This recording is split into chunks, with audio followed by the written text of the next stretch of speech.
Before I got into this building here, I was working out of my house for a while.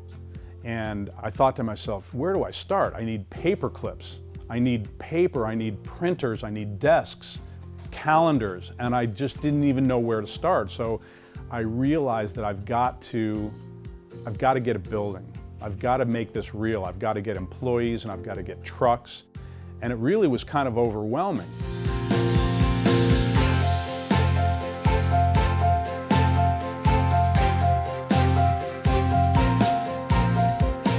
My name's Lon Cohen. I'm the owner and founder of Lon Cohen Studio Rentals. And we are basically a boutique backline company. And what we do is we provide stunningly beautiful recording quality musical instruments to television shows, record projects, and live concert events. I didn't wake up one morning and say, you know, I want to have my own business and I'm going to roll my sleeves up and do whatever I have to do it.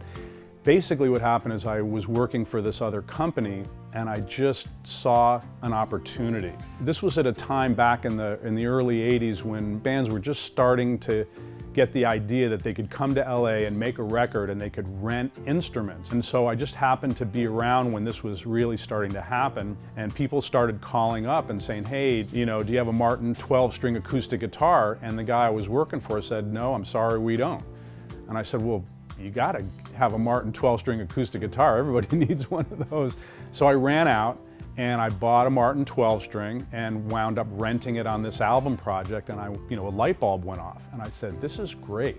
And so I just started buying more and more equipment. With every dollar I made, I reinvested it and started building it from there. There was no angel investors, there was no family money.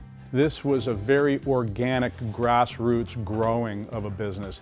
I would take every penny that I earned and I would save it, and I would go and I bought one piece of musical equipment at a time.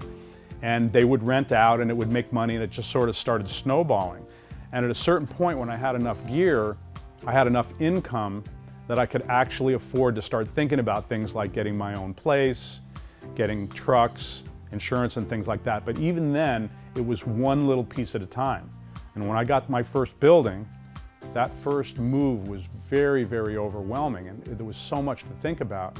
But eventually, I put everything together. I got the paper clips, I got the paper, I got the printers, I put everything together. And I remember one day, it was about 11 o'clock at night, I'd been working all day long, and I remember I'd gotten this picture of Jimi Hendrix, the picture when he was lighting his guitar on fire at the Monterey Pop Festival. And I had this thing framed, it was beautiful, and I put it up on the wall in the lounge. And as I was leaving, I forgot to put the light off as I had left. And when I walked out in the parking lot and I looked back in the window and I saw that picture of Jimi Hendrix, and I said to myself, I've done it.